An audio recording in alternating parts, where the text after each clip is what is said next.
While Russia is actively increasing the presence of its aviation in the east of Ukraine, the Ukrainian army is successfully destroying enemy aircraft. We are talking about the Su-34.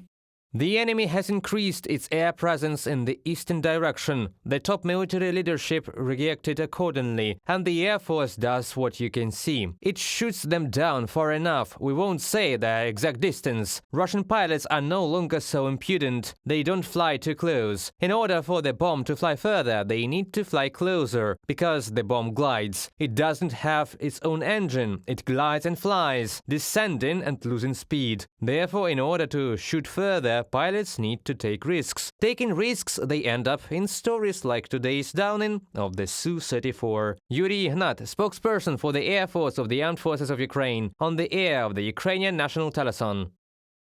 The eastern direction of the front turned into a cemetery for Russian aircraft in the last month of winter. Thus, on February the 29th, the Ukrainian armed forces destroyed a Russian Su-34 fighter. It became the 11th aircraft that the occupiers have lost since February the 17th. It was on this day that 3 Russian aircraft were shot down, 2 Su-34 fighter bombers and a Su-35 fighter. On February the 27th and the 26th, it became known that 2 more Su-34s had been destroyed, and on February the 23rd, an A-50 reconnaissance plane was shot down over the Sea of Azov.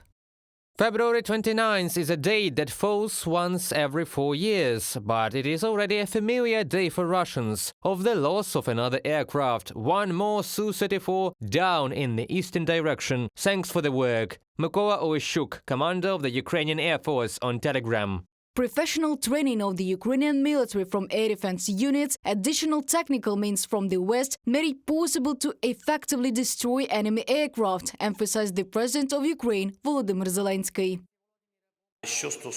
As for the A-50 and other enemy aircraft, in any case, this is the result of our alliance between Ukraine and our partners. It would be very difficult for Ukraine without an alliance with partners, and in some areas it would be impossible to defend our state. If a plane is operating over the temporarily occupied territory of Ukraine, we use weapons from international partners, and if in other directions, then we use Ukrainian weapons.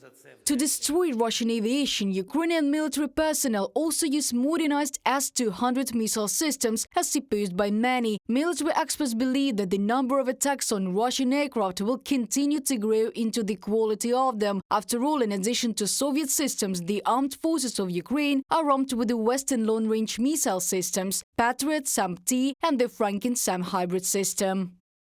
It is old and limited in mobility, but can shoot at a distance of 250 kilometers. Deployment and assembly time standards are up to 24 hours with missile assembly and propellant refueling. Such successful hits are explained by the possible usage of this wandering air defense system and the massive usage of fighter jets by the Russian armed forces to strike along the entire front line. Igor Romanenko, founder of the Let's Close the Sky Over Ukraine charitable foundation, Lieutenant General, in an interview with Focus magazine.